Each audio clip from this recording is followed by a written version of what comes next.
2018 has been an absolute powerful year for video games. We start off with Monster Hunter World, God of War, and one of my favorite Switch games, Kirby Star Allies. Seriously, I love this fucking game so much. Kirby is so cute. Now that it's the fall and winter season, it's time to cool down with some of my favorite titles that have released from September to December. Or, well, a portion of November, realistically. Starting off with number 5 is Destiny 2 Forsaken. If you don't already know, Destiny is a guilty pleasure of mine. There were times where I've just considered being a Destiny YouTuber, but decided against it because that requires way too much time and dedication to the game. Bungie released Forsaken on September 4th, and to surprise many, myself included, it was a banger DLC. Destiny 2 Forsaken is pretty much what Destiny's Taken King DLC was. It completely revamped the base game and has turned it into something much more enjoyable. The new DLC added 3 new subclasses and supers for your Warlock, Hunter, and Titan to use. They also reworked the weapon system in the game so that Guardians can essentially play how they want to. The story introduced in this isn't that bad. The theme is revenge based, considering how in the first 20 minutes someone close to you is killed, and it's up to you to avenge their death for the sake of the tower.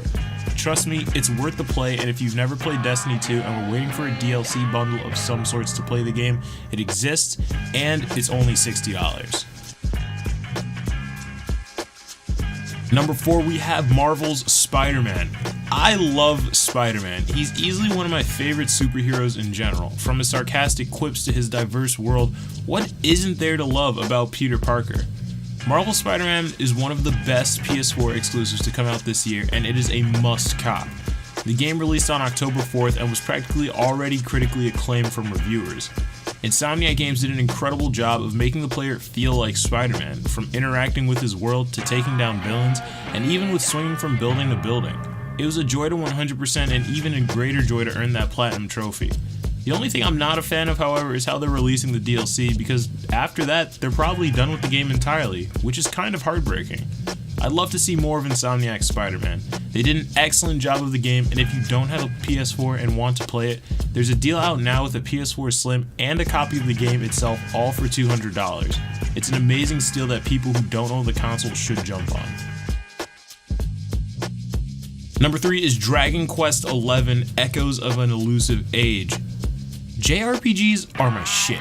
They're absolutely amazing, and losing myself for days on end into the world that the creators have made for us is easily one of the best feelings for me. A new main series Dragon Quest game is something that fans have been asking for ages. It felt like kind of a sleeper hit for some, considering it launched the same day as Destiny 2 Forsaken on September 4th, but holy cow is it worth it. The game offers hours upon hours of playtime and feels absolutely amazing.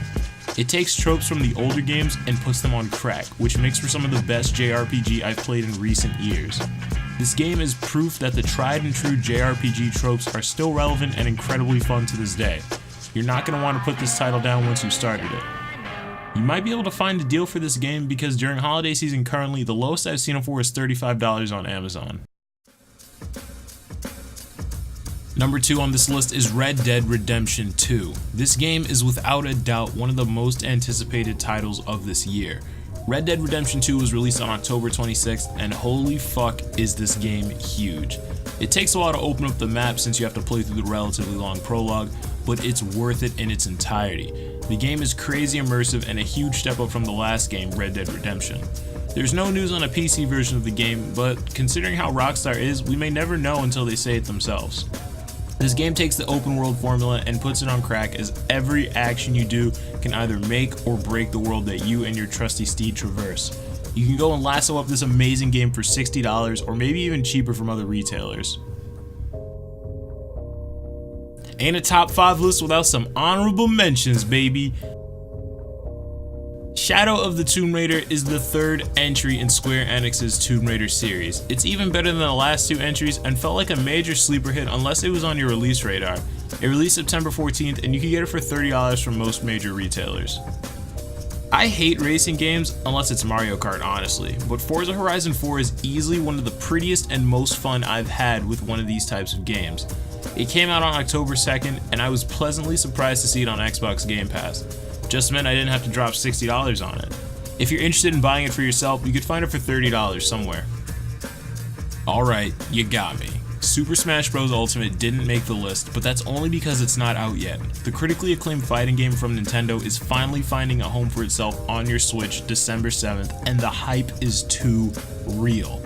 Everyone is catching hands in Ultimate, even your grandma. With over 70 characters, this boasts to be one of the most ambitious fighting games to reach the market soon enough. I cannot wait for this game. Closing off this list at number 1 is Pokemon Let's Go Eevee and Pikachu. Man, y'all know I love Pokemon. I originally started doing only Pokemon content back in 2011. Both games came out on November 16th. Now I know it's not a main series game, but this game is fun as fuck. It's a huge nostalgia trip back to Kanto where most of us started. It combines the worst parts of Pokemon Go by implementing its catching system, but it's a cute refresher of what we could see in next year's main games. Some of the major changes, like a lack of wild encounters and allowing trainers to see what Pokemon they're going to run into next, are welcome though. Pokemon Let's Go, Pikachu, and Eevee are also pretty good introductions for younger people to get into Pokemon, especially since I feel that it's something that you have to grow up with to enjoy. The games just came out, so finding them on sale is probably not going to happen, so you have to cop these for the low price of retail, which is $60 plus tax. Alright, well that's going to do it for this video. My name is BruceN. Let me know in the comments down below what are some of your personal favorite games that have come out in this holiday season from September to December. Any anticipating titles? Let me know in the comments down below. I'll be there to discuss. I'll see you guys in the next video. Peace.